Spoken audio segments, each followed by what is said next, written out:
On a la chance, Chalette, c'est une ville des gens. Ouais. Chalette, quand on va à Chalette, il n'y a qu'à voir la fête de Chalette l'été, etc. C'est un événement populaire où on ne voit nulle part ailleurs.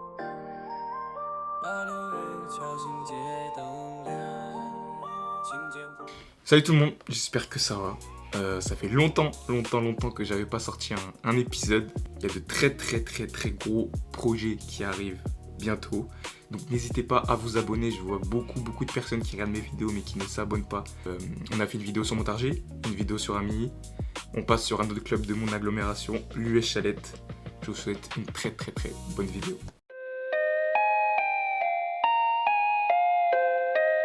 Avant de découvrir l'US Chalette, il faut revenir un peu en arrière. Comme beaucoup de clubs amateurs, son histoire s'est construite au fil des générations, grâce à des dirigeants, des éducateurs, des bénévoles, mais aussi des joueurs durant toutes ces années.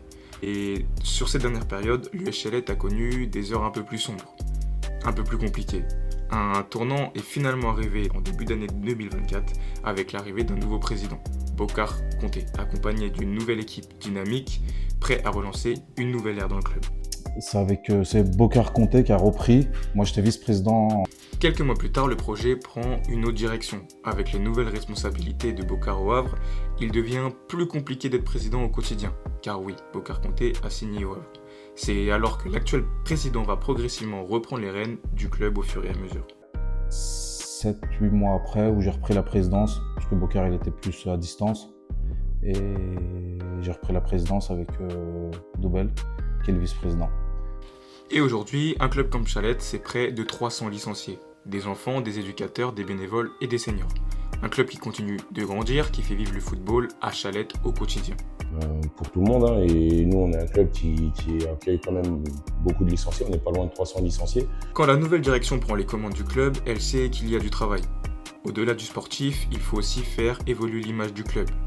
Une image qui pendant plusieurs années a parfois été associée à de mauvaises raisons. Historiquement, l'US Chalette, c'est quand même un club qui avait une image un peu compliquée dans le football local. Quand on entendait parler de l'US Chalette, c'était pas forcément pour les bonnes choses. Et pour faire évoluer cette image, la nouvelle direction ne part pas de zéro. Plusieurs dirigeants ont connu des clubs comme Montargis ou Amilly, où ils ont évolué comme joueurs ou dirigeants. Cette expérience leur a donné aujourd'hui des repères pour structurer le club et surtout redonner une nouvelle image de l'US Chalette. Ils savent que ce soit moi ou Serrat, comme je l'ai dit tout à l'heure, on a joué à Amilly, à Montard à un bon niveau. Donc forcément, ils se disent, bon, eux, je pense que là, ils essayent de mettre quelque chose de carré, d'organisé, comme ils ont appris. Donc forcément, ça donne un peu plus de crédit, même si ceux qui étaient là avant, ils ont fait le taf comme il fallait, toi. Mais nous, on arrive avec une nouvelle ère, une nouvelle DA. Et...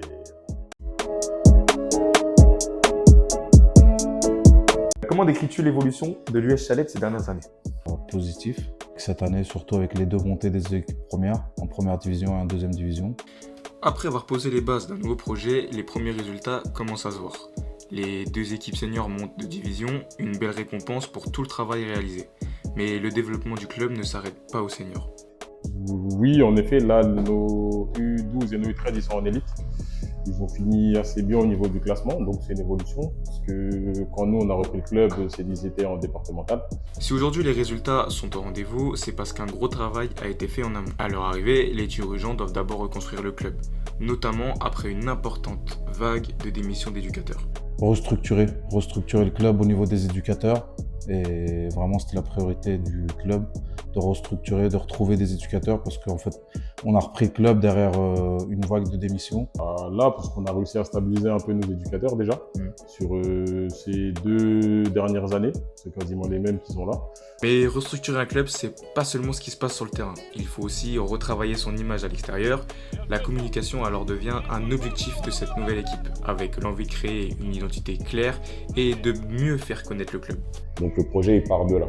Donc l'idée, c'était simple, avoir une communication simple, structurée sur les matchs, sur les résultats et sur les matchs à venir, histoire d'avoir quelque chose d'assez clair, cohérent pour tout le monde. Communication, structuration, le développement du club se poursuit également à travers ses infrastructures, avec notamment un grand projet annoncé pour les prochaines années, l'arrivée d'un terrain synthétique d'ici 2028. T'es content du nouveau synthé annoncé, qui est pour 2027-2028 si je ne me trompe pas? C'est ça. Et très content parce que franchement, au niveau des infrastructures, surtout l'hiver, c'était difficile. sachant que les clubs à côté, ils ont tous des synthés. Donc pour nous, pour l'évolution du club aussi, c'était vraiment important d'avoir un synthétique. Donc on est très très très contents. De toute façon, après, on a l'arrivée du synthé qui va faire que forcément, ça va attirer un peu plus de monde. Avec un club qui se développe sur tous les plans, les ambitions ne peuvent que grandir. Les dirigeants affichent désormais des objectifs sportifs clairs, avec l'envie de continuer à faire progresser les équipes sans se fixer de limites. On n'a pas de limite. Hein. Honnêtement, je vais pas te mentir, on n'a pas de limite. Au moins la R3. Et le but, c'est d'avoir les jeunes aussi, avoir le maximum d'équipes en régional au niveau des jeunes. Donc la priorité principale, c'était plus les jeunes, les seniors ou un peu des deux? Bah, c'est toujours faut trouver le juste milieu en fait, mais bon, l'équipe locomotive, on va dire, c'est toujours l'équipe première. Et la priorité, c'était vraiment l'équipe première, de la faire remonter en première division. Après, on délaisse pas les jeunes parce qu'on a fait un gros travail au niveau des éducateurs, de la formation des éducateurs. Où encore cette année, on avait 7 éducateurs en formation. Former des éducateurs, c'est essentiel, mais derrière, il faut aussi faire progresser les joueurs. L'idée est simple, réduire les écarts entre les catégories et permettre à chacun d'évoluer dans des meilleures conditions. Le moment, c'est vraiment essayer d'avoir des groupes homogènes, parce que on trouvait qu'avant, il y avait beaucoup trop d'écart entre les uns et les autres. Le travail des éducateurs, oui, mais aussi des jeunes. Parce qu'on parle du travail des éducateurs, mais bon, pour moi, c'est du 50-50 parce que c'est les jeunes qui sont aussi sur le terrain. Petit à petit, le niveau général du club progresse et les écarts se réduisent entre les équipes. Mais une question se pose, comment expliquer concrètement cette évolution et ces deux montées chez les seniors? Pour le coach, il n'y a pas de recette miracle. 2 équipes seniors qui montent cette année. C'est quoi la solution magique? Comment t'as fait? Solution magique, comme je t'ai dit tout à l'heure, ça fait 4 saisons que je suis là. Ça fait 4 saisons où on a remis plein de choses en place. Moi, je sais que les miens, je leur casse la tête tous les jours, du lundi au lundi, sur l'application, soyez présents, etc. Si le travail paie aujourd'hui, c'est aussi grâce à l'investissement de certaines personnes. À Chalette, le coach ne se contente pas d'être entraîneur de l'équipe, il est aussi joueur. Un double rôle qui demande beaucoup d'implication au quotidien. T'es coach ou entraîneur? Moi, Ouais. les deux. T'es les Et deux. les joueurs aussi. Justement, je te pose cette question parce que je le savais. Ah, Comment tu fais? Comment Bah. on fait? Parce que d'habitude, on voit dans les clubs structurés, on voit que l'entraîneur, c'est un poste fixe et il y a des joueurs. Toi, tu arrives à faire les deux. Comment tu arrives à faire ça? j'ai dit tout à l'heure, le fait que la plupart de mes joueurs, je les ai eus soit en montard en 18, ou soit j'ai été leur surveillant au coquet, ça veut dire que moi, en vrai, je les connais par cœur. Ok. Là, tous ceux qui sont là, je peux te dire, c'est quasiment tous mes petits frères, ça veut dire, et puis il y a des potes à moi qui sont venus, tu vois. Des gars d'expérience, et c'est des potes à moi dans la vie de tous les jours. Donc, eux, ils sont venus me donner un coup de pouce, et après, le reste, c'est que des petits jeunes que j'ai vus avant. Donc, le fait que ce soit ça, forcément, c'est comme si on était une bande de potes. Et c'est moi, je vais faire les changements. C'est comme ça. Après, je te mens pas, c'est dur. Ce qui ressort aussi, c'est que ce groupe s'est construit avec le temps. Aujourd'hui, on sent qu'il y a une vraie cohésion entre les joueurs, mais dans un club amateur, créer un groupe ne suffit pas. Il faut aussi réussir à gérer les ambitions de chacun, que ce soit chez les jeunes ou les seniors. C'est chaud, mais après, moi, ils savent que j'ai un tempérament un peu chaud, un peu visage serré toute l'année. Donc forcément, quand je suis là, ils vont pas trop parler. Et puis de toute façon, après, moi, je parle français, je leur dis la vérité. Si un petit, il est vraiment au-dessus du lot ou quoi, Vanille, va Montargis, c'est de la régionale. On n'a pas de souci là-dessus. Aujourd'hui, gérer un groupe est peut-être encore plus compliqué qu'avant. Avec les réseaux sociaux, chacun construit son image, partage ses performances et veut parfois se mettre plus en avant. Alors, comment un coach peut réussir à garder un collectif fort dans un football où l'individualisme prend de plus en plus de place? C'est pas simple parce que bon, on sait qu'aujourd'hui les jeunes et les réseaux sociaux, bah, ça va très vite. Tout le monde est porté sur son image avec des projets qui sont tous, voilà, on parle souvent du projet Mbappé, on parle souvent de plein de choses. On essaye de faire attention sur la communication. J'essaie souvent d'être sur une communication des événements, pas sur une communication d'un joueur en particulier, d'une personne en particulier. Ça reste un travail d'équipe, ça reste un travail de groupe. Derrière toutes ces décisions, il y a finalement une idée qui revient souvent, construire un véritable club de vie. L'objectif n'est pas seulement de former de bons joueurs, mais de permettre à un enfant d'intégrer l'US Chalette dès son plus jeune âge, de grandir au sein du club et pourquoi pas d'évoluer un jour chez l'équipe première. C'est l'objectif clairement, parce que l'année dernière, on a fait une équipe 19, parce qu'on n'avait pas d'équipe 19 avant ça. Du coup, on a perdu une quinzaine de gamins. Donc l'année prochaine, on va avoir des 19, des 17, des 15. Donc c'est vraiment d'accompagner les enfants tout au long de leur formation et d'avoir toutes les catégories d'âge pour pas avoir un trou entre deux catégories et forcément où tu perds une génération entière. Et avec la création des 17 l'année prochaine, on va avoir toutes les catégories d'âge. Donc le but, c'est ça aussi, c'est d'accompagner les enfants. Bah, quand tu rentres au club de Chalette à 7-8 ans, tu pourras faire toute ta formation jusqu'en senior au club. Et cette identité se retrouve aussi chez les seniors. Le club cherche avant tout à s'appuyer sur des joueurs du secteur, issus de Chalette et des communes voisines. Une manière de renforcer le sentiment d'appartenance, mais aussi de créer un lien encore plus fort entre l'équipe première et les habitants. Sportivement, comment tu accompagnes les jeunes joueurs jusqu'à l'équipe senior? Déjà, on essaye de faire en sorte d'avoir une vraie identité, nous, chalettoise. Parce que la plupart même moi, de mes joueurs, c'est quasiment que des gens du coin. Que ce soit Guillaume Biche, Kennedy, Vézine. Ça veut dire que forcément, ça ramène du monde le week-end. Comment tu définirais l'identité du club l'US Chalette aujourd'hui? L'identité du club de Chalette, bah, comment décrire? C'est une bonne question. Multiculturel, on va dire, avec toutes les cultures, les nationalités. On a l'image de la ville de Chalette, en fait. On a l'image de la ville de Chalette, donc je veux dire multiculturel. Cette identité ne s'arrête pas à la diversité de ses licenciés. Pour beaucoup de familles, le club représente bien plus qu'un terrain de football. C'est un lieu de rencontre, d'intégration et parfois même une véritable ouverture sur le monde, en offrant à certains enfants des expériences qu'ils n'auraient peut-être jamais vécues. C'est important dans l'intégration des familles au sein du club parce qu'on est dans une ville comme Chalette où il y a beaucoup de quartiers, où c'est un peu, le club fait vivre un peu tous les quartiers aussi, c'est un peu un échappatoire pour les enfants, pour les familles. Le week-end dernier, on avait une sortie Montpellier, c'est un tournoi annuel où on va tous les ans à Montpellier et pour certains gamins, c'est la première fois qu'ils voient la mer. Donc c'est un peu... on essaye d'allier aussi ce côté social avec les familles, c'est un échappatoire pour beaucoup de familles en fait. Ce qui ressort aussi, c'est cette notion de famille. Ici, chacun essaye d'apporter sa pierre à l'édifice, simplement pour les enfants et pour le club. Pas parce qu'ils attendent quelque chose en retour, mais parce que tout le monde avance dans la même direction. Et il n'y a pas de quelque chose de j'ai fait mais tu me dois. Ouais. On le fait, il y a nos enfants. Chalette, c'est la ville des enfants.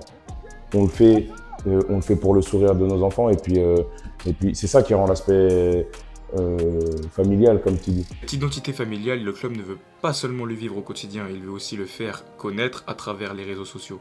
L'objectif est de montrer ce qu'est réellement l'US Chalette et de partager les valeurs qui font vivre le club. Les gens, ils observent. Aujourd'hui, 90% des gens, ils sont sur leur téléphone, sur les médias, réseaux, Instagram, Facebook, etc. Et quand le logo, il apparaît, à un moment donné, on a envie de savoir ce qui se passe là-bas. Ouais. On entend parler du Chalette, on a vu le résultat, c'est bien, les jeunes, ils ont fait ci et ça. Et du coup, stratégiquement, c'est comme ça que tout doucement, on recrée un petit peu une identité. Construire une identité, c'est une chose, mais pour qu'elle s'inscrive dans la durée, le club ne peut pas avancer seul. Il doit aussi travailler main dans la main avec tous les acteurs qui l'entourent, et notamment avec la municipalité. L'importance de la collaboration avec la municipalité. Le besoin d'appartenance, c'est un besoin qui est...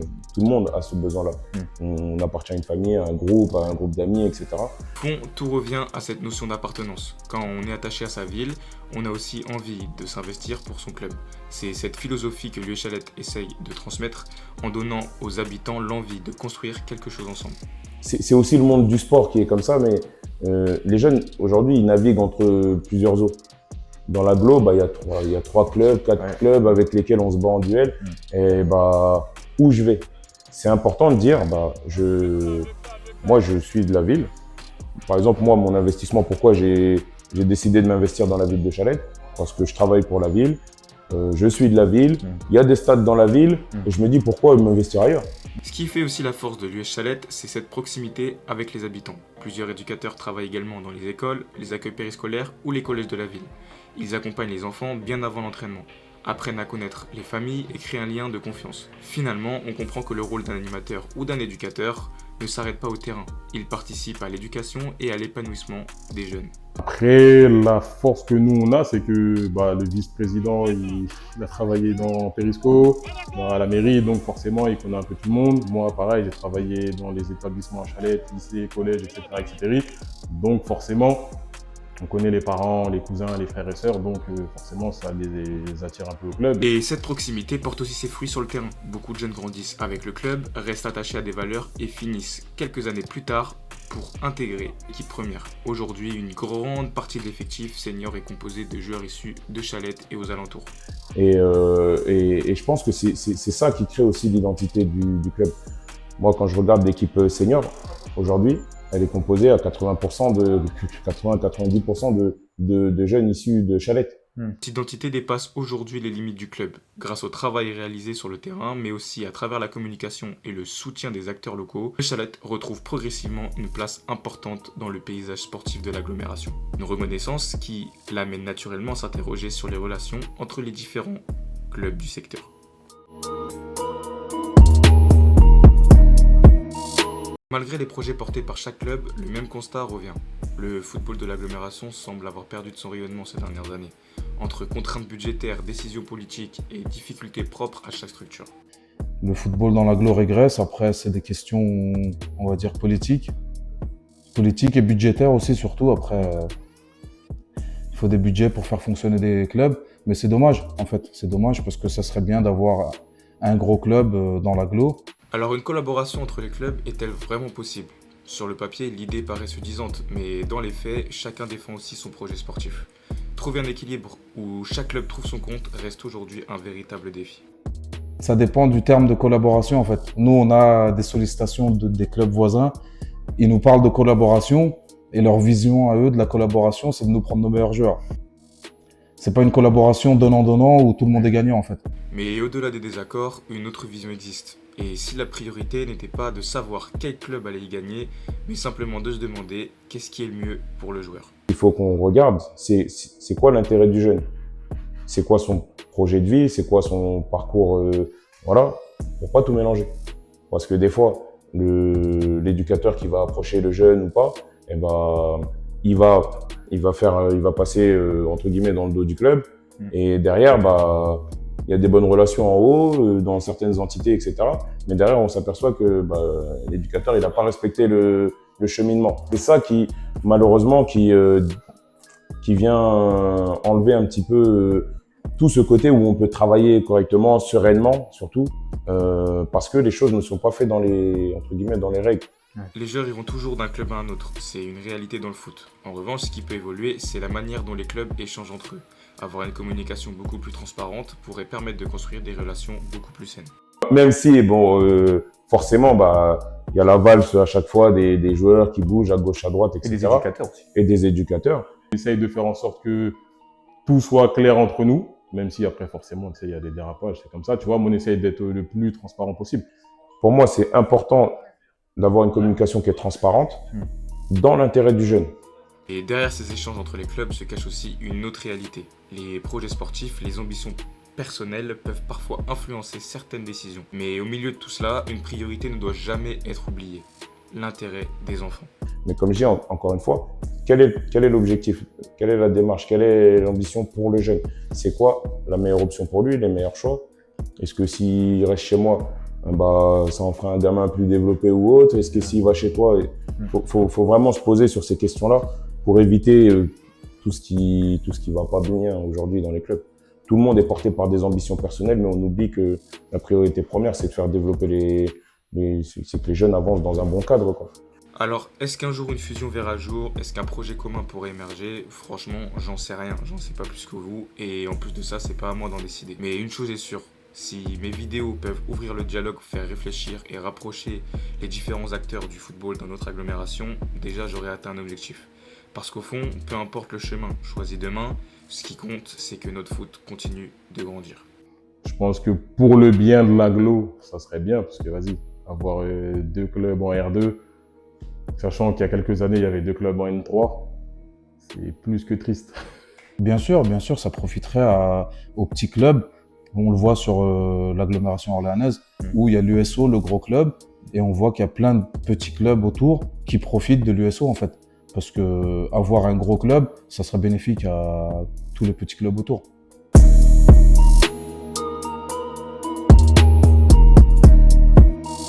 Comment tu imagines Chalette dans les premières années? C'est ma dernière question. Dans les prochaines années, nous, T'inquiète pas, on arrive en méchant. Merci.